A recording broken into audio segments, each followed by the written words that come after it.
Hello student, welcome back. पिछला lecture में हम लोग पढ़े थे टाइप्स ऑफ डिसकंटिन्यूटी और उससे कुछ रिलेटेड एग्जांपल्स भी कर चुके हैं। आज हम लोग पढ़ने जा रहे हैं थ्योरम ऑन कंटिन्यूटी। आज लेक्चर स्टार्ट करने से पहले मैं आप लोगों को कुछ बताना चाहता हूँ कि मैंने वीडियो लेक्चर का PDF फाइल वीडियो के डिस्क्रिप्शन में लिंक में प्रोवाइड किया है। आप उसे डाउनलोड कर लीजिए और एक बार उसे अच्छे तरीके से पढ़ लीजिए। उसके बाद आप वीडियो देखिए तो उससे आपको फ़ायदा होगा, उससे आपको वीडियो अच्छे तरीके से समझ में आएगा। तो चलिए स्टार्ट करते हैं। अपना थ्योरम 1 है, if f and g are two continuous function on their common domain d, then f plus g is continuous on d, f minus g is continuous on d, f g is continuous on d and f upon g is continuous on d provided g is not equal to 0. That means अगर कोई दो continuous function है f और g तो उनका सम, difference, product, constant ये सारा continuous होता है। प्रोवाइडेड जब हम लोग f बाई जी को कंटिन्यूस बोलेंगे तो एक चीज़ ध्यान रखना है बस कि g तुम्हारा 0 नहीं होना चाहिए। ठीक है। सेकेंड थ्योरम अपना है, the composition of two continuous functions is a continuous function. कोई भी दो कंटिन्यूस फंक्शन अगर मान लो सपोज करो f और g कोई दो कंटिन्यूस फंक्शन लेते हैं तो वो उनका कॉम्पोजिशन भी कंटिन्यूस होगा। तो उसका प्रूफ देखते हैं। GOF एग्जिस्ट कब करता है? हम लोग को पता है GOF एग्जिस्ट तभी करता है जब रेंज सबसेट हो डोमेन ऑफ G का। कोई भी आर्बिट्री पॉइंट A ले लेते हैं F का डोमेन में, तो FA जो होगा वो क्या होगा? G का डोमेन में होगा। और ये अपना थ्योरम में दिया हुआ है कि f is continuous at x equal to a। f क्या है? कंटिन्यूस है और g भी कंटिन्यूस है। तो अगर f कंटिन्यूस है x इक्वल टू a पे तो that means limiting value will be equal to functional value. उसी प्रकार से g कंटिन्यूस है उसका डोमेन में और g का डोमेन है f a, तो that means limit y tending to f a g of y is equal to g of f a।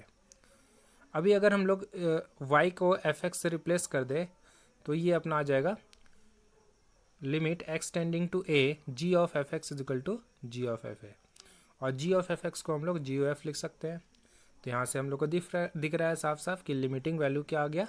Functional value के बराबर आ गया।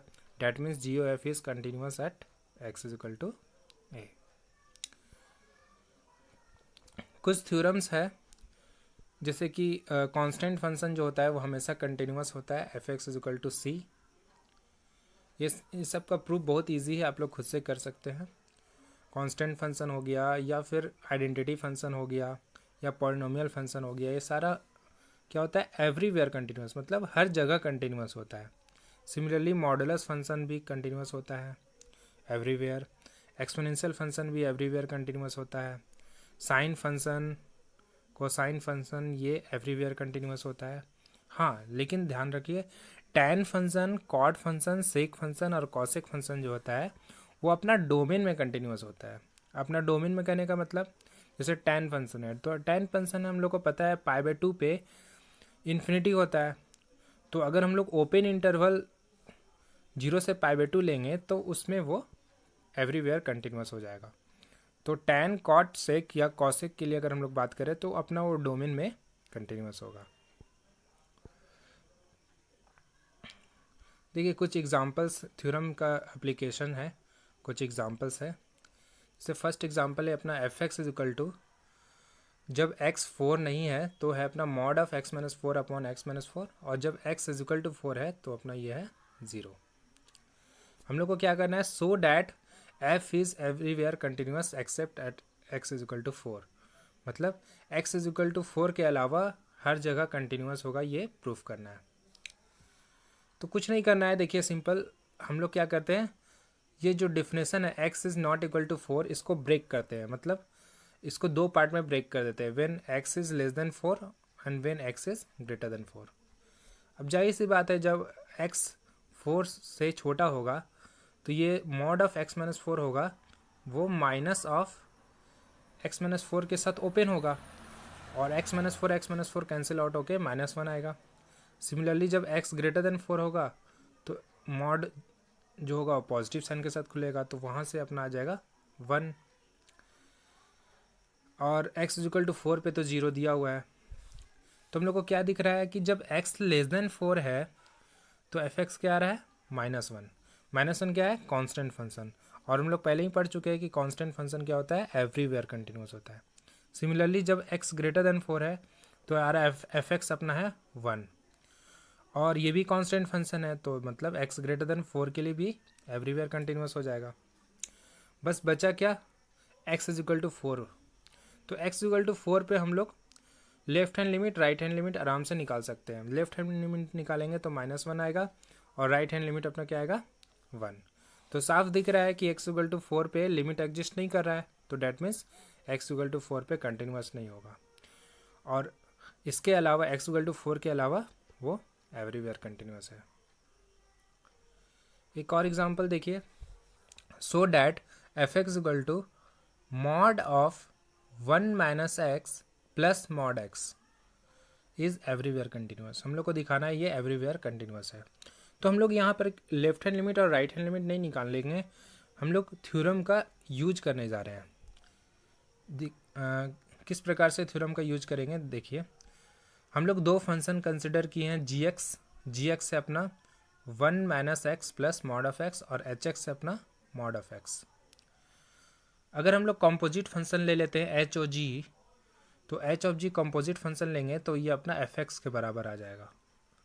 ठीक है, अब अगर हम लोग सेपरेट h(x) और g(x) को अगर ध्यान से देखें, सबसे पहले g(x) को देखिए, g(x) क्या है, 1 - x plus mod of x। अभी देखिए यहाँ पर 1 - x है, 1 - x जो है वो एक पॉलिनोमियल फंक्शन है, और हम लोग पढ़ चुके हैं कि पॉलिनोमियल फंक्शन क्या होता है, एवरीवेयर कंटिन्यूस होता है। और mod of x modulus function ये भी हमेशा एवरीवेयर कंटिन्यूस होता है। और स्टार्टिंग में ही हम लोग थ्योरम में पढ़े थे कि the sum of two continuous function is a continuous function, that means g(x) क्या हो जाएगा, एवरीवेयर कंटिन्यूस। सिमिलरली h(x) जो है मॉड ऑफ x, ये भी अपना एवरीवेयर कंटिन्यूस है। तो इनका कंपोजिशन लेंगे, हम लोग ये थ्योरम पढ़ चुके हैं कि दो कंटिन्यूस फंक्शन का कंपोजिट फंक्शन क्या होता है, वो भी कंटिन्यूस होता है। सिमिलरली दूसरा एग्जाम्पल है अपना, so that f(x) equal to sine of e⁻x plus cos of mod of x। ये भी बहुत ईजी है, आप लोग खुद से कर सकते हैं। देखिए ध्यान से यहाँ पर देखिए, साइन ऑफ e⁻x, यहाँ पर साइन x और e⁻x दोनों क्या है, एवरीवेयर कंटिन्यूस, और इनका कंपोजिशन लेंगे तो ये कंटिन्यूस हो जाएगा। सिमिलरली कॉस और मॉड ऑफ x का कंपोजिशन लेंगे तो ये भी एवरीवेयर कंटिन्यूस हो जाएगा। और sum of two continuous function is a continuous function. कुछ नोट करने वाली बात है, बहुत इंपॉर्टेंट बात है, देखिए ध्यान से। If f(x) is continuous and g(x) is discontinuous at x is equal to a, then product h(x) equal to f(x) into g(x) is not necessarily be discontinuous at x equal to a। मतलब अगर f(x) continuous है और g(x) continuous है x equal to a पे, तो ये ज़रूरी नहीं है कि उनका प्रोडक्ट डिसकंटिन्यूस होगा। जैसे कि एग्जांपल देखिए, हम लोग f(x) ले लिए, f(x) equal to x लिए हैं और g(x) लिए हैं, when x is not equal to 0 sin 1/x and when x equal to 0 it is 0। अभी अगर हम इनका प्रोडक्ट लेंगे f(x) इंटू g(x), तो कुछ इस प्रकार से फंक्शन डिफाइन हो जाएगा। मतलब जब x नॉट इक्वल टू 0 होगा तो x sin 1/x होगा, और x इक्वल टू 0 होगा तो 0 होगा। हम लोग कंटिन्यूटी का एग्जांपल्स में पढ़ चुके हैं कि ये x sin 1/x जो होता है वो कंटिन्यूस होता है। लेफ्ट हैंड, क्योंकि left hand limit right hand limit निकालेंगे तो वो 0 आएगा, और 0 पे तो 0 दिया हुआ है, तो साफ साफ दिख रहा है कि इनका जो प्रोडक्ट है वो कंटिन्यूस आ गया। तो इससे हम लोग को क्या पता चल रहा है कि अगर कोई दो फंक्शन लेते हैं, एक फंक्शन कंटिन्यूस हो और दूसरा कंटिन्यूस ना हो, और उनका प्रोडक्ट करेंगे तो ये ज़रूरी नहीं कि वो डिसकंटिन्यूस हो जाएगा। सिमिलरली एक और एग्जांपल है, सेकेंड पॉइंट है नोट करने वाली बात, कि उसी प्रकार से अगर कोई दो फंक्शन लेते हैं, अगर दोनों डिसकंटिन्यूस है तो ये ज़रूरी नहीं है इनका प्रोडक्ट भी डिसकंटिन्यूस होगा। फॉर एग्जांपल देखिए, हम लोग f(x) को डिफाइन किए हैं, जब x पॉजिटिव है तो 1 है और x नेगेटिव है तो -1, और g(x) है जब x पॉजिटिव है तो -1 और जब x नेगेटिव है तो 1। अब इनका अगर हम लोग प्रोडक्ट करेंगे तो ये आ जाएगा अपना एफ एक्स इंटू जी एक्स -1 आएगा। -1 क्या है? कांस्टेंट फंक्शन है, और कांस्टेंट फंक्शन क्या होता है? Everywhere continuous. तो इसलिए अपना एच एक्स भी क्या हो जाएगा? कंटिन्यूअस हो जाएगा। तो इससे साफ साफ दिख रहा है कि दोनों डिसकंटिन्यूअस था, लेकिन इनका प्रोडक्ट किया तो क्या आ गया? कंटिन्यूअस आ गया। क्लियर है? एक बहुत ही फेमस एग्जांपल है, चलिए उसे देखते हैं। अगर कोई फंक्शनल इक्वेशन कुछ इस प्रकार से दिया हुआ है, F of X plus Y is equal to F X plus F Y for all X and Y, मतलब सारे एक्स और वाई के लिए अगर ये रिलेशन ट्रू है, और फर्दर ये भी दिया हुआ है कि अगर x इक्वल टू 0 पे कोई फंक्शन कंटिन्यूस है तो प्रूफ कीजिए कि वो जो एफ एक्स होगा वो एवरीवेयर कंटिन्यूस होगा, मतलब सारे x के लिए कंटिन्यूस होगा। तो देखिए कुछ नहीं करना है, डिफिनेशन यूज़ करना है। एफ एक्स कंटिन्यूस है, ये दिया हुआ है एफ एक्स कंटिन्यूस है 0 पे, तो that means left hand limit is equal to right hand limit is equal to value of the function होगा। F of 0 minus h, f of 0 minus h को हम लोग क्या लिख सकते हैं? अगर ये डिफिनेशन यूज करें, x के जगह 0 ले लेते हैं और y के जगह -h ले लेते हैं, तो according to this definition F of 0 minus H can be written as f0 plus f of -h। Similarly f of 0 plus h can be written as f of 0 plus f of h। और अगर हम लोग f of 0 cancel out कर दे पूरा equation से, तो यहाँ से अपना एक रिलेशन आ जाएगा, limit H tending to 0 F of -h is equal to limit H tending to 0 F of h is equal to 0। अब कोई भी एक आर्बिट्री पॉइंट लेते हैं x इक्वल टू a पे। यहाँ पर अगर x इक्वल टू a पे अगर लेफ्ट हैंड लिमिट निकालेंगे तो ये हो जाएगा limit H tending to 0 F of a minus h।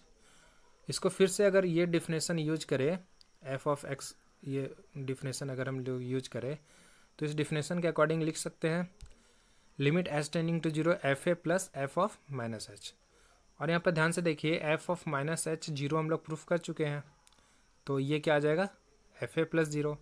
Similarly right hand limit calculate करेंगे तो ये आ जाएगा F A plus F A H which is again equal to F A plus 0। तो लेफ्ट हैंड लिमिट और right hand limit बराबर आ गया, and which is equal to F A functional value, that means this is F X is continuous at X equal to A. और चूंकि हम लोग ए एक आर्बिट्री पॉइंट लिए थे, तो डैट मीन्स एफ एक्स जो होगा वो एवरीवेयर कंटिन्यूस होगा।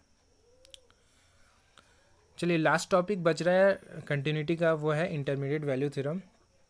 बहुत ही इंपॉर्टेंट थ्योरम है, इसका बहुत ही अच्छा एप्लीकेशन है। तो इसका स्टेटमेंट क्या है देखते हैं। If F X is continuous on close interval A B, अगर फंक्शन कंटिन्यूस है क्लोज इंटरवल ए बी में, और ए और बी कोई दो नंबर है such that F A is not equal to F B, then for any value C belonging to F A comma F B, then there exist at least one number X not belonging to close interval A B for which F x not is equal to C. देखिए graph से देखिए, ये कोई graph लिए function, कोई भी function का graph है, x इज इक्वल टू ए पे एफ ए है और x इक्वल टू बी पे एफ बी है। क्लियरली यहाँ पर दिख रहा है ये डिफिनेशन, ये रिलेशन सेटिस्फाई कर रहा है F A not equal to F B. तो कोई c ले लेते हैं जो कि एफ ए और एफ बी के बीच में है, तो कम से कम एक कोई ना कोई एक एक्स नॉट जरूर मिलेगा x और a और b के बीच में, such that F of X not is equal to C होगा। साफ साफ दिख रहा है यहाँ पर हम लोग को एक एक्स नॉट मिल गया such that F of X not is equal to क्या है? सी है। अब यहाँ पर देखिए, यहाँ पर एटलीस्ट बोला है, मतलब ये जरूरी नहीं कि एक ही ऐसा एक्स नॉट मिलेगा, एक से अधिक भी मिल सकता है। फॉर एग्जांपल अगर हम लोग सेकेंड ग्राफ देखें, ये सेकेंड ग्राफ अगर हम लोग देखें तो यहाँ पर x इक्वल टू ए पे अपना एफ ए है और x is equal to B पे ये अपना एफ बी है। अभी यहाँ भी ये रिलेशन सेटिस्फाई कर रहा है F A is not equal to F B. और अगर हम लोग कोई सी अगर ले ले जो एफ ए और एफ बी के बीच में है, तो हम लोग को साफ साफ दिख रहा है कि यहाँ पर हम लोग को ऐसा 3x मिल रहा है, x1 x2 x3, such that f of x1 is equal to f of x2 is equal to f of x3 and this is equal to c। तो यही है अपना इंटरमीडिएट वैल्यू थ्योरम का स्टेटमेंट। इसी का एक रिज़ल्ट है, देखिए इसका रिज़ल्ट ये बहुत ही फेमस रिज़ल्ट है कि अगर एफ एक्स कंटिन्यूस है क्लोज इंटरवल ए बी में और एफ ए और एफ बी का ऑपोजिट साइन है, then F X equal to 0 has at least one real root, मतलब कम से कम एक रियल रूट जरूर होगा। इसी का इंटरमीडिएट वैल्यू थ्योरम का ही एक वन ऑफ द केस है ये।